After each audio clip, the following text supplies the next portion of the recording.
So now we're doing shoulder examination. So ideally we have the patients well exposed.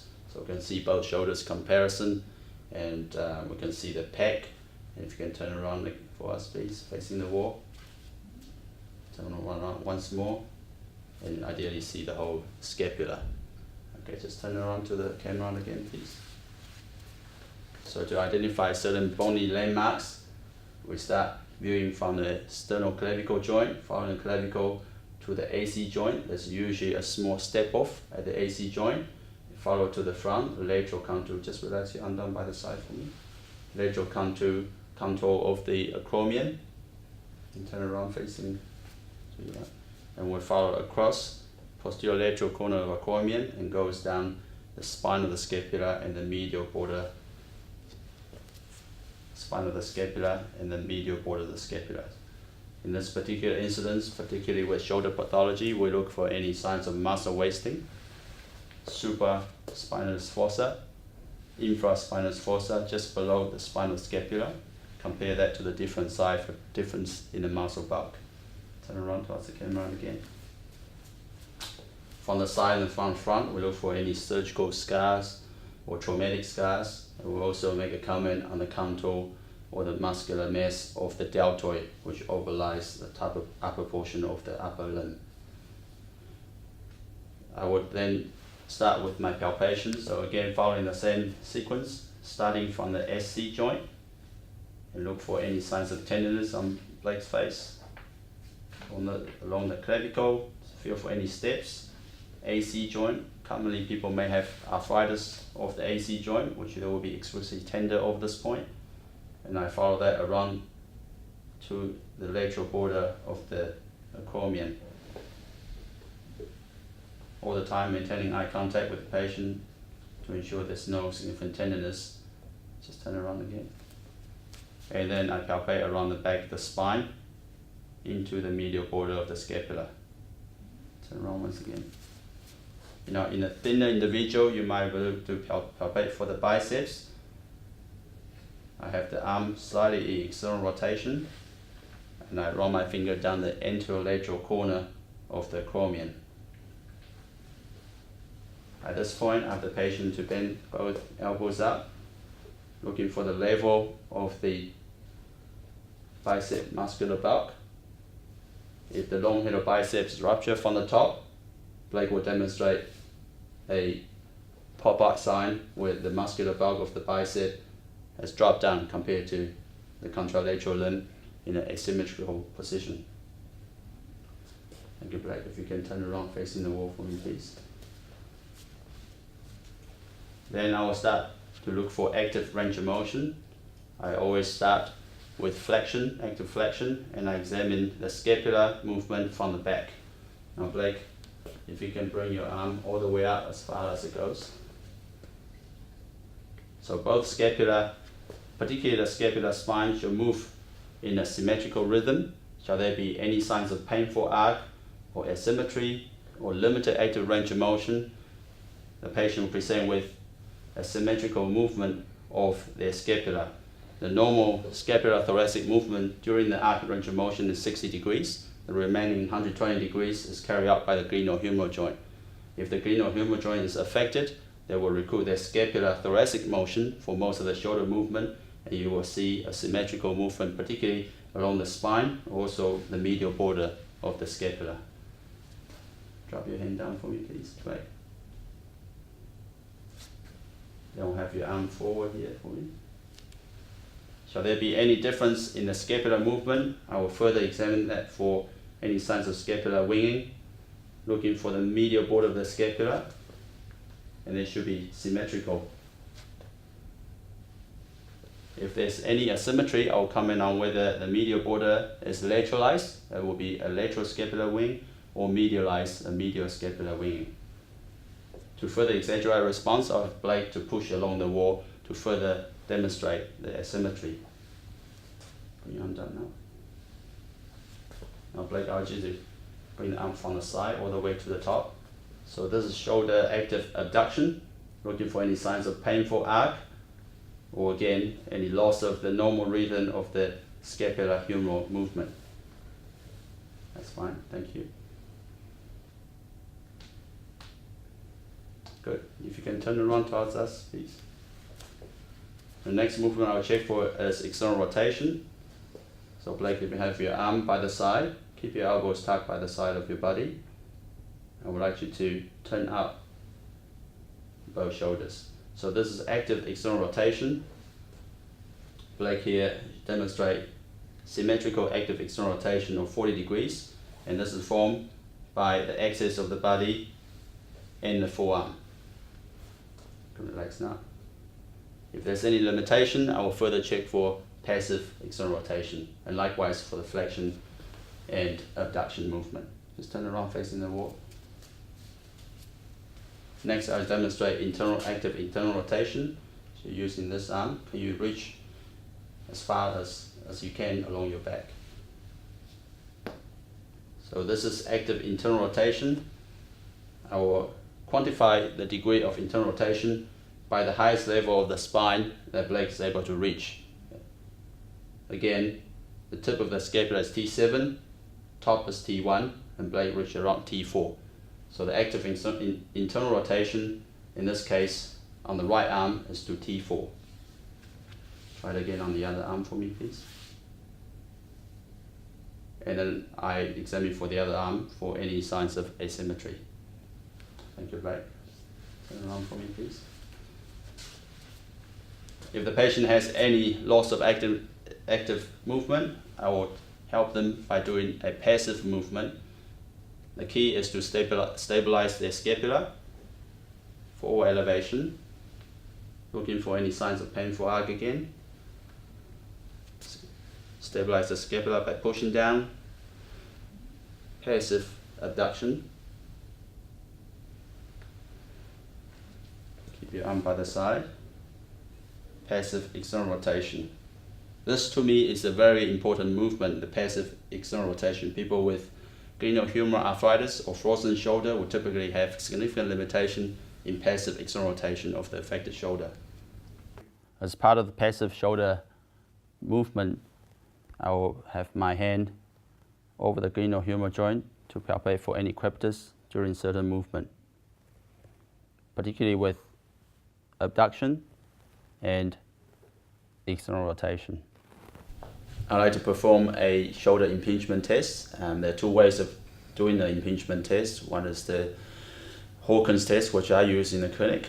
To demonstrate such tests, we are trying to grind the greater tuberosity under a prominent subacromial spur. So the maneuver include having the patient's a passive movement, having the patient's arm right across at the front, 90 degrees flexion of the elbow, for elevation of 90 degrees. The maneuver involves an internal rotation movement, bring the arm down. At this point, I observe the patient's face to see if there's any signs of discomfort around the shoulder. Next, I move on to the strength of the rotator cuff tendon. So first, what I check for is the supraspinatus. Like, if you can bring your arm forward, place them slightly wide apart, turn your thumb down for me. Rotate your thumb down this way. If you can hold it there as much as you can, don't let me push down. So Blake here has full strength, grade 5 strength of bilateral supraspinatus. Can you bring your arm down by the side for me now? Keep your elbow tucked by the side. I want you to push out while I'm trying to push back in. Stop me from pushing back in. So this is for infraspinatus with active external rotation, and Blake has grade 5 strength of bilateral infraspinatus. The next one is subscapularis, which is a shoulder internal rotator. There are two ways of doing this.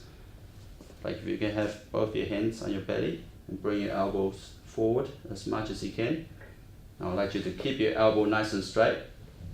I would like to push back on your elbow here. I want you to stop me from pushing back, keeping your wrists as straight as you can.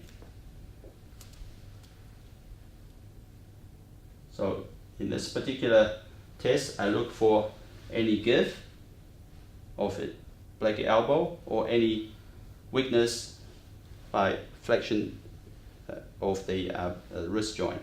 If Blake demonstrate flexion of the wrist joint or give of the elbow upon resistance as a positive test for belly press test, which demonstrate weakness of the subscapularis. You turn facing the wall there. The other test is what we call a lift-off test. Like, you bring your arm behind your back. I want you to push out into my hand. Keep your hand off the back as much as you can. Stop me from pushing in. So again, that's another way of demonstrating weakness of the subscapularis. Usually, patient will be able to keep the hand off the back during such test. Can you turn around for me, please? Now, in patient with significant rotator cuff or complete rupture of the rotator cuff, supraspinatus will demonstrate a drop arm sign, which is a significant weakness of supraspinatus or a complete tear. If I ask the patient to maintain that position, and usually the patient will be able to maintain the arm in the abducted position without dropping the arm. Likewise, for infraspinatus, once I have the arm in the external rotated position, the patient should be able to maintain that position without the arm drifting back to the neutral position. Shall this happen, this indicates a complete rupture of infraspinatus or positive leg sign. Next, I will demonstrate long-headed bicep pathology. So the two ways of doing this are either Jochimsen's test or Spiess test. Like, can you bring your arm forward for me, please? Keep your elbow straight, thumb pointing up. Stop me from pushing down there. A positive test with long-headed bicep pathology, the patient will complain of pain localized along the biceps groove around the shoulder. So that will be a positive Spiess test. Can you bring your arm by the side here for me, please? I want you to keep your fingers out straight. I want you to try to turn your hand out wider, try to push back. Hold your hand in the position, stop me from pushing back. So on resisted supination with the elbow flex, if the patient demonstrates significant tenderness over the biceps groove, this is a positive Jochimsen's test for long-headed bicep pathology. Now next, I'd like to demonstrate shoulder instability, which is a very separate pathology from a usual shoulder exam. About a shoulder instability test, usually you'll be able to obtain certain information from the patient for previous history of shoulder dislocations or problem with overhead throwing activities. So I would go ahead and check all the above tests to look for the limitation of range of motion or weakness of the rotator cuff. Then I move on to do specific shoulder instability test. For completion's sake, I will examine for generalized ligamentous laxity, which is not covered in this particular video, but we can add that later on. Can you take a seat here for me, please, Bob? So the first instability test will be a sulcus test or sulcus sign. Can you bring your arm up? Keep your elbow flexed, and just let me push down on here. So I push down on Blake's forearm. So what I'm looking for is a significant gap underneath a acromial and that usually indicates a certain degree of inferior laxity of the shoulder joint. Just relax here. Then I feel for any signs of increased translation of the shoulder joint by stabilizing the pelvis and secure the humeral head. You can relax your arm down here. Now, most patients with shoulder instability will be very guarded. Therefore, this test is most specific with the patient under anesthesia. For apprehension test for anterior shoulder instability, I have the patient supine. Blake, can you shuffle yourself to the edge of the bed on this side for me, please, towards me. I have the shoulder lining up against the edge of the bed so I can manipulate the shoulder joint. So I have the arm passively abducted 90 degrees, elbow flex at 90 degrees, and it's a passive external rotation maneuver while I keep an eye on the patient's face for any signs of apprehension. For anterior instability, it's quite common at this particular level the patient will complain of significant apprehension or pain localized to the anterior aspect of the shoulder joint. In that particular case, I help to stabilize the shoulder by pushing the humeral head back, and the patient will usually have resolution of their pain. While doing this, I have the shoulder further external rotate, and I release, and that will reproduce patient's shoulder pain. So that's a combination of apprehension, relocation, and release test. Lastly, for posterior laxity, I have the elbow bent in front of the patient's chest. I will push down on the elbow to lower the shoulder in the posterior axial low direction to look for any signs of increased translation. For completion, I'll always compare that to the contralateral side. So lastly, I'd like to complete my examination by checking for neurovascular function of the limb, particularly attending to the axillary nerve neurovascular, the neurological exam. The sensation will be along the lateral border of the deltoid. If you close your eyes, can you feel that? Does that feel the same as that? So that's the sensation for axillary nerve. Can I have you bring your elbows, you can open your eyes now, bring your arm by the side and hold it there. Stop me from pushing down. Grade 5 strength of the deltoid. Again, symmetric compared to the other side. And to finish off, I'll examine the neurology and the poses of the distal limb.